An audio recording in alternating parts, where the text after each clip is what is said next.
Neurociência e aprendizagem. Como o cérebro aprende. Ramon M. Cosenza e Leonor B. Guerra. Capítulo 1. O mapa. Este capítulo fornece uma análise abrangente da organização do sistema nervoso, tanto do ponto de vista anatômico quanto funcional. O cérebro, descrito como a parte central e mais importante do sistema nervoso, é fundamental para a interação do organismo com o ambiente, permitindo a percepção, o processamento de informações e a execução de respostas adaptativas. O sistema nervoso é composto por bilhões de neuroníons, que são células especializadas na condução de informações. Esses neuroníons transmitem informações através de impulsos elétricos que percorrem sua membrana e se comunicam com outras células por meio de sinapses, onde neurotransmissores são liberados para facilitar a transmissão da informação. O capítulo explora a estrutura do cérebro, que é dividido em diferentes regiões ou lobos, cada um responsável por funções específicas, como percepção sensorial, controle motor, linguagem, memória, planejamento de ações e raciocínio crítico. A organização dessas regiões permite que as vias sensoriais conduzam informações do ambiente externo para o cérebro, enquanto as vias motoras transmitem comandos do cérebro para os músculos, permitindo ações voluntárias. O capítulo também aborda a complexidade dos circuitos neurais, que são formados pela interconexão de neuroníons e são responsáveis por funções superiores, como o pensamento abstrato e a tomada de decisões. Além disso, o capítulo discute a evolução do cérebro humano, destacando o processo de encefalização que levou ao aumento do tamanho e da complexidade do cérebro ao longo da evolução dos vertebrados. A importância da substância branca e da substância cinzenta no cérebro também é mencionada, com a substância branca sendo responsável pela transmissão rápida de impulsos nervosos devido à mielinização dos axônios, e a substância cinzenta sendo o local onde ocorrem a maioria das sinapses e, portanto, o processamento de informações. A compreensão dessa organização é essencial para entender como o cérebro processa informações sensoriais, gera respostas motoras e sustenta funções cognitivas e comportamentais complexas. O capítulo conclui destacando a importância das áreas corticais primárias, secundárias e terciárias no processamento sensorial e motor, bem como na integração de informações para a execução de comportamentos adaptativos. Capítulo 2. Um universo em mutação. Neste capítulo, o foco é o desenvolvimento do sistema nervoso e a neuroplasticidade, que é a capacidade do cérebro de reorganizar suas conexões ao longo da vida. O capítulo começa com uma descrição detalhada de como o sistema nervoso se forma durante o desenvolvimento embrionário, iniciando-se como um pequeno tubo neural cujas células se multiplicam rapidamente para formar bilhões de neuroníons. Esses neuroníons migram para posições específicas no cérebro, guiados por informações genéticas e auxiliados por células gliais, que servem como suporte e orientação. A neuroplasticidade é apresentada como um processo contínuo que permite ao cérebro modificar suas conexões sinápticas em resposta às experiências e interações com o ambiente. Mesmo após o nascimento, o cérebro continua a se desenvolver, com a formação de novas sinapses e o fortalecimento das conexões existentes sendo influenciados pelas experiências sensoriais e motoras da criança. O capítulo enfatiza que o ambiente desempenha um papel crucial no desenvolvimento cerebral, destacando que uma estimulação adequada é essencial para a formação saudável das conexões neurais. A falta de estimulação pode levar a um desenvolvimento cerebral deficiente, enquanto a superestimulação precoce pode não ser necessariamente benéfica. O capítulo também explora como o cérebro humano, embora imaturo ao nascimento, possui um enorme potencial para desenvolver funções complexas à medida que interage com o ambiente. Essa capacidade de adaptação e aprendizado é o que diferencia o cérebro humano dos cérebros de outras espécies, que nascem com comportamentos mais programados. A neuroplasticidade permite que o cérebro forme novas conexões ao longo da vida, embora essa capacidade diminua com a idade. No entanto, o capítulo ressalta que a plasticidade nunca desaparece completamente, permitindo que o cérebro continue a aprender e se adaptar às mudanças no ambiente. A adolescência é destacada como um período de intensa reorganização neural, com um aumento na mielinização das fibras nervosas e um desbastamento sináptico, que otimiza as conexões neurais para a vida adulta. O capítulo conclui discutindo como a aprendizagem, vista do ponto de vista neurobiológico, é o resultado da formação e consolidação de ligações sinápticas, um processo que exige tempo, energia e, em última análise, é único para cada indivíduo. Capítulo 3 – A lanterna na janela. Este capítulo aborda as bases neurobiológicas da atenção, explorando como esse processo é crucial para a aprendizagem. A atenção é descrita como um mecanismo que permite ao cérebro selecionar quais informações são processadas em um dado momento, ignorando estímulos irrelevantes. O capítulo utiliza a metáfora de uma lanterna que ilumina partes específicas do ambiente ou dos processos internos para explicar como a atenção funciona.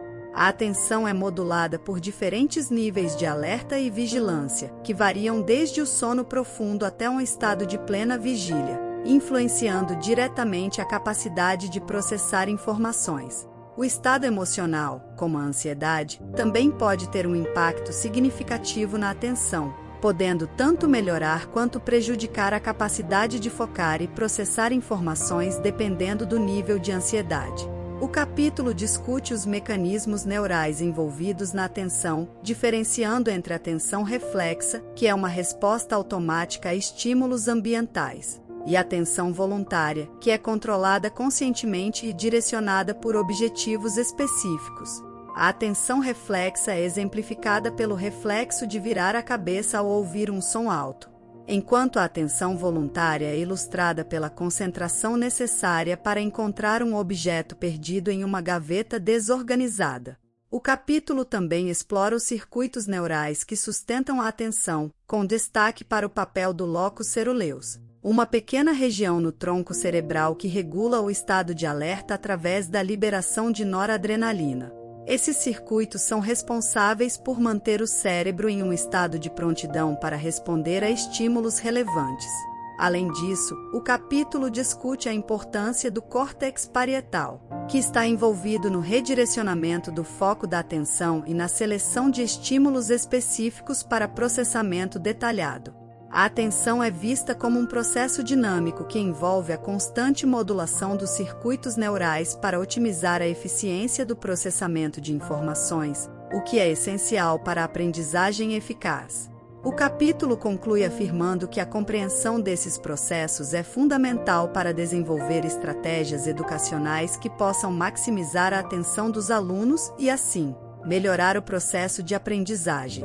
Capítulo 4 – A Central de Operações. Este capítulo explora em profundidade o conceito de memória operacional, também conhecida como memória de trabalho. A memória operacional é essencial para o desempenho de tarefas que requerem a manutenção e manipulação de informações temporárias. O capítulo inicia descrevendo a memória de trabalho como um sistema que permite a retenção temporária de informações necessárias para atividades como resolução de problemas, raciocínio e compreensão. Essas informações são mantidas ativas na consciência por meio de processos como repetição e associação com conhecimentos pré-existentes. Um dos aspectos centrais discutidos é a limitação da capacidade da memória operacional, que pode lidar apenas com um número limitado de itens simultaneamente. O capítulo compara essa memória a uma sala de operações, onde informações são processadas e manipuladas conforme necessário. Além disso, o texto aborda como a memória operacional pode acessar e reativar informações já armazenadas em outras partes do cérebro, trazendo-as à consciência para serem usadas no presente. Isso é exemplificado pelo processo de lembrar onde estacionamos o carro ou de recordar um número de telefone. O capítulo também destaca a importância da atenção e do controle da informação que entra na memória operacional, enfatizando que a sobrecarga de informações pode prejudicar o seu funcionamento. Para otimizar o uso da memória de trabalho, o capítulo sugere práticas como a higiene mental, que envolve momentos de descanso e lazer para limpar a mesa de trabalho mental e preparar o cérebro para novas tarefas. Outro ponto crucial discutido é a memória prospectiva, que envolve a capacidade de lembrar-se de eventos futuros ou de lembrar. Esse tipo de memória é fundamental para o planejamento de atividades cotidianas e para a realização de tarefas que precisam ser executadas em momentos específicos no futuro. A importância da região pré-frontal do cérebro no gerenciamento da memória de trabalho e da memória prospectiva também é explorada, destacando como essa área coordena a ativação de registros e a inibição de distrações. Por fim, o capítulo discute as implicações da memória operacional para a aprendizagem, sugerindo que o conhecimento das suas limitações pode ajudar a desenvolver estratégias mais eficazes de ensino e estudo, como a criação de ambientes de estudo com menos distrações e o uso de técnicas que respeitem o processo natural de consolidação da memória. Capítulo 5 – Os arquivos inconstantes. Neste capítulo, o foco é a memória de longo prazo, especialmente a memória explícita e a memória implícita. O capítulo começa definindo a diferença entre essas duas formas de memória. A memória explícita envolve o processamento consciente e pode ser verbalizada, enquanto a memória implícita opera de maneira inconsciente e é frequentemente revelada através de habilidades e comportamentos. O texto explica que a formação de memórias de longo prazo depende de processos de repetição, elaboração e consolidação, que fortalecem os traços de memória e os tornam mais duradouros. A memória explícita é discutida em detalhes, com ênfase na sua organização em redes semânticas no cérebro.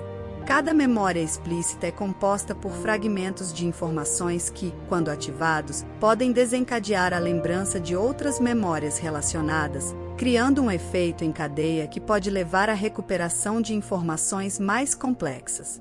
O capítulo usa o exemplo de alguém que aprende sobre diferentes tipos de gatos para ilustrar como novas informações são associadas a conhecimentos já existentes, fortalecendo a memória através de repetição e elaboração. O processo de consolidação é destacado como crucial para a formação de memórias de longo prazo. A consolidação envolve alterações biológicas nas sinapses, que tornam as conexões entre neurônios mais fortes e permanentes. O capítulo discute como o hipocampo, uma região específica do cérebro, é fundamental para este processo e como lesões no hipocampo podem resultar em amnésia, impedindo a formação de novas memórias enquanto as memórias antigas permanecem intactas. Além disso, o capítulo aborda a natureza fragmentada e inconstante das memórias, enfatizando que nossas lembranças são frequentemente reconstruídas cada vez que as acessamos, o que pode levar a distorções ou mudanças ao longo do tempo. Isso é exemplificado pelo fato de que eventos ou informações que eram claros em nossa mente podem se modificar ou se tornar menos precisos à medida que envelhecemos ou conforme nosso estado emocional muda. O texto conclui ressaltando que a memória é um processo ativo, onde a recuperação de informações envolve a reativação e a reorganização das redes neurais. Capítulo 6 – Alegro moderato. O sexto capítulo foca nas emoções e suas relações com a cognição e a aprendizagem. As emoções são descritas como mecanismos biológicos que sinalizam a presença de algo importante ou significativo na vida de um indivíduo. Elas têm um papel crucial na modulação da atenção, percepção e na tomada de decisões, além de influenciar diretamente o comportamento e as respostas físicas do corpo. O capítulo explica que as emoções podem desencadear alterações fisiológicas, como o aumento da frequência cardíaca ou a liberação de hormônios, que preparam o corpo para enfrentar desafios ou aproveitar oportunidades. O capítulo também discute como as emoções estão intimamente ligadas à memória e ao aprendizado. Emoções fortes, como medo ou alegria, podem melhorar a retenção de informações, pois o cérebro tende a lembrar mais facilmente de eventos que têm uma carga emocional significativa. Isso se deve, em parte, à interação entre a amígdala, uma região do cérebro envolvida no processamento emocional, e o hipocampo, que é essencial para a consolidação de memórias. A emoção pode servir como um marcador que indica ao cérebro que certas informações são importantes e, portanto, devem ser armazenadas de forma mais duradoura. Outro ponto abordado é a comunicação emocional intragrupal, onde as emoções desempenham um papel vital na coordenação das ações dentro de um grupo, como em situações de perigo ou de celebração. As emoções permitem que os indivíduos dentro de um grupo percebam as respostas emocionais uns dos outros, facilitando uma resposta coordenada a eventos externos. O capítulo finaliza discutindo a importância das emoções no contexto educacional, argumentando que o estado emocional dos alunos pode afetar profundamente sua capacidade de aprender. Um ambiente de aprendizagem que promove emoções positivas, como curiosidade e interesse, pode melhorar significativamente a absorção de conhecimento. Por outro lado, emoções negativas, como ansiedade ou medo, podem inibir a capacidade de focar e de processar informações, prejudicando o aprendizado. Capítulo 7. A Árvore do Bem e do Mal. Este capítulo explora em profundidade as funções executivas, que são um conjunto de processos cognitivos cruciais para a regulação do comportamento diário e para o sucesso em atividades educacionais e sociais. As funções executivas incluem habilidades como o estabelecimento de metas, planejamento, monitoramento das ações, inibição de comportamentos inadequados e flexibilidade cognitiva. O capítulo começa definindo essas funções como fundamentais para a nossa capacidade de interagir com o mundo de maneira adaptativa, organizando pensamentos e ações de acordo com experiências passadas e expectativas futuras. O texto utiliza a metáfora da árvore do bem e do mal para ilustrar como essas funções distinguem os seres humanos de outros animais, destacando a capacidade de planejamento a longo prazo e de avaliar as consequências das próprias ações. Assim como uma árvore, as funções executivas precisam ser cultivadas e mantidas ao longo do tempo para que possam florescer adequadamente. O capítulo também aborda como o córtex pré-frontal, especialmente suas regiões dorsolateral, medial e orbitofrontal, desempenha um papel central na coordenação dessas funções, sendo responsável por atividades como o planejamento, o automonitoramento, a correção de erros e a inibição de respostas impulsivas. Além disso, o capítulo discute como essas funções não são completamente desenvolvidas ao nascimento, mas sim amadurecem ao longo da infância e adolescência, com o córtex pré-frontal sendo uma das últimas regiões a completar seu desenvolvimento. Esse processo gradual reflete-se na progressão de habilidades executivas em crianças, desde a capacidade de controlar impulsos até a elaboração de estratégias complexas para resolver problemas. O texto enfatiza a importância de ambientes educacionais estruturados que promovam o desenvolvimento dessas habilidades, sugerindo que práticas educativas devem incluir o ensino explícito de estratégias de planejamento, resolução de problemas e regulação emocional. O capítulo conclui destacando os desafios modernos que afetam o desenvolvimento das funções executivas, como o excesso de informações e a falta de estrutura em ambientes escolares e familiares. A necessidade de uma abordagem ativa para nutrir essas habilidades é considerada crucial para preparar as novas gerações para os desafios do século XXI, garantindo que possam atingir o sucesso na escola, no trabalho e na vida pessoal. Capítulo 8. Da argila ao cristal líquido. Este capítulo aborda os processos neurobiológicos envolvidos na leitura, explicando como o cérebro humano é capaz de decodificar a linguagem escrita, uma habilidade que não é inata, mas aprendida. O capítulo começa com uma revisão histórica da evolução da escrita, desde os primeiros sistemas ideográficos, como os caracteres cuneiformes da Suméria, até o desenvolvimento dos alfabetos fonéticos. Esses sistemas permitiram que a linguagem escrita se tornasse uma ferramenta poderosa de comunicação, mais eficiente e acessível. A leitura é descrita como um processo complexo que envolve várias regiões do cérebro, especialmente no hemisfério esquerdo, onde se localizam as áreas responsáveis pelo processamento da linguagem. O capítulo detalha como duas regiões específicas do córtex cerebral, a área de Broca e a área de Wernicke, desempenham papéis fundamentais na expressão e compreensão da linguagem, respectivamente. A área de Broca, situada no lobo frontal, é essencial para a produção da fala e o controle motor necessário para articular palavras. Já a área de Wernicke, localizada na junção entre os lobos temporal e parietal, é crucial para a compreensão do significado das palavras e das frases. O texto explora ainda como o cérebro desenvolve circuitos especializados para a leitura. Apesar de não haver uma predisposição genética específica para essa habilidade, ao contrário do que ocorre com a linguagem falada. Esses circuitos se formam principalmente nas regiões occipito-temporais e temporo-parietais, onde ocorre a decodificação das palavras. Dois processos principais são descritos: o reconhecimento fonológico, que associa sons às letras, e o reconhecimento global, que permite a identificação instantânea de palavras familiares. O capítulo também discute as dificuldades encontradas por indivíduos com dislexia, um transtorno neurobiológico caracterizado por dificuldades na decodificação fonológica, o que resulta em problemas de leitura fluente e precisão. Por fim, o capítulo ressalta a importância do treinamento intensivo na associação entre sons e letras para melhorar as habilidades de leitura em crianças disléxicas, sugerindo que intervenções precoces podem ter um impacto positivo significativo.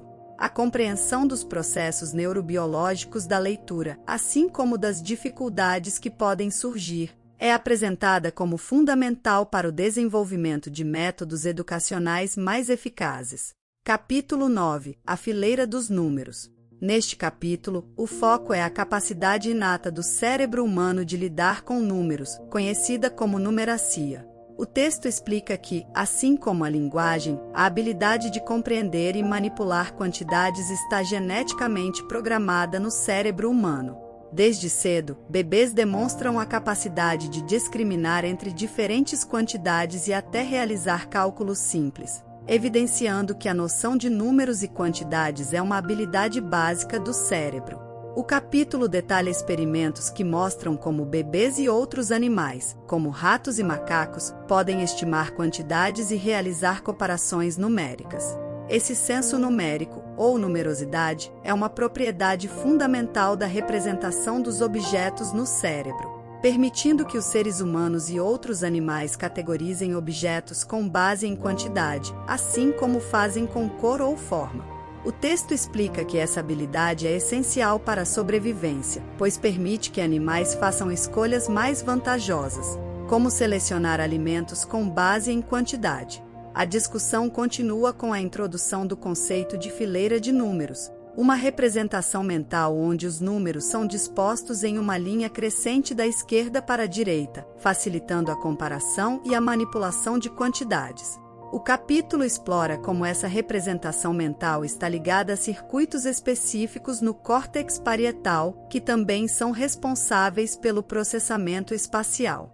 A relação entre habilidades matemáticas e espaciais é destacada, sugerindo que indivíduos com bom desempenho em tarefas espaciais tendem a ter melhor desempenho em matemática. Além disso, o capítulo aborda a descalculia, um transtorno de desenvolvimento caracterizado pela dificuldade em lidar com números e operações matemáticas, mesmo em indivíduos com inteligência normal e treinamento adequado. A descalculia é apresentada como uma possível consequência de anomalias nos circuitos do lobo parietal, e o texto sugere que intervenções específicas, como jogos que reforcem o senso numérico, podem ajudar a melhorar essa condição.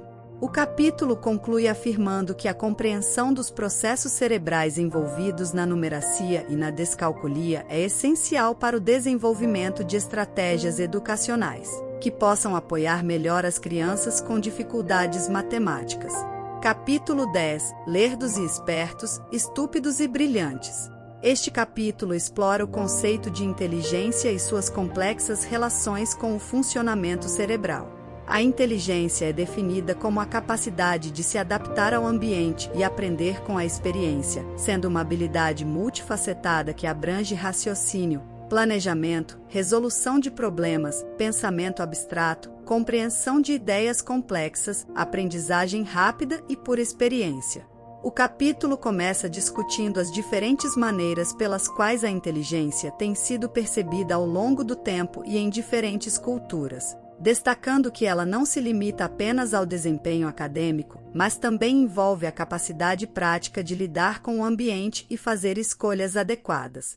O capítulo prossegue discutindo a base biológica da inteligência, apontando que fatores como o número de neurônios, a velocidade de comunicação entre eles e a especialização funcional em determinadas regiões corticais estão correlacionados com a inteligência.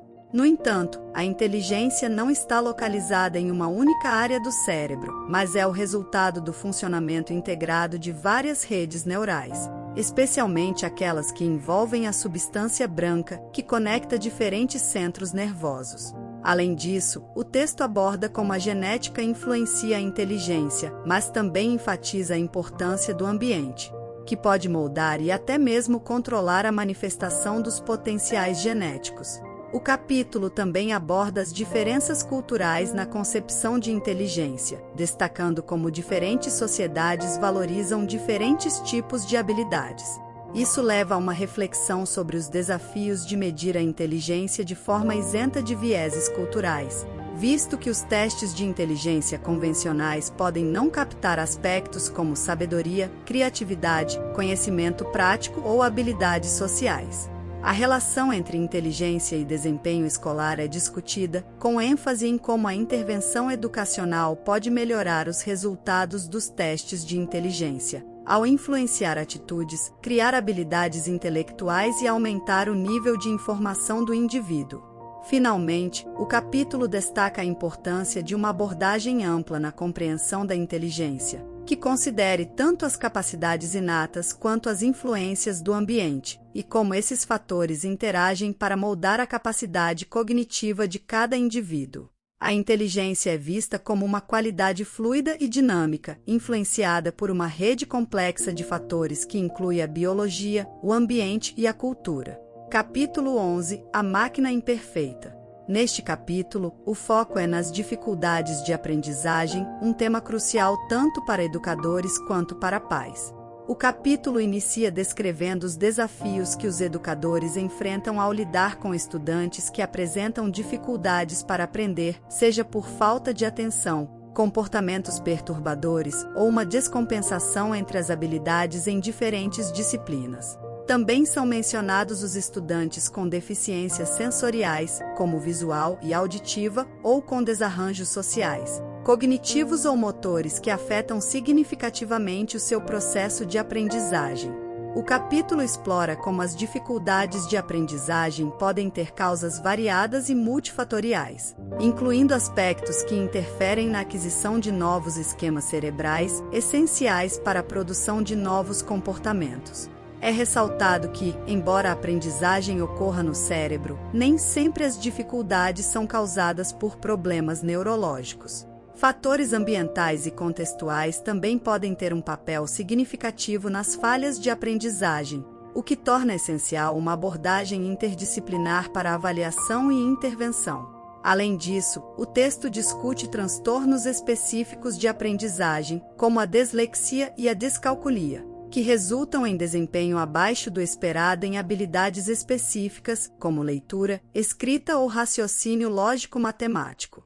Esses transtornos são caracterizados por alterações nos circuitos cerebrais, que comprometem a capacidade de processar informações de maneira eficiente. Síndromes como a síndrome de Down, autismo e o transtorno de déficit de atenção e hiperatividade, TAH, também são abordadas, destacando como elas produzem alterações no cérebro que afetam o comportamento e a aprendizagem.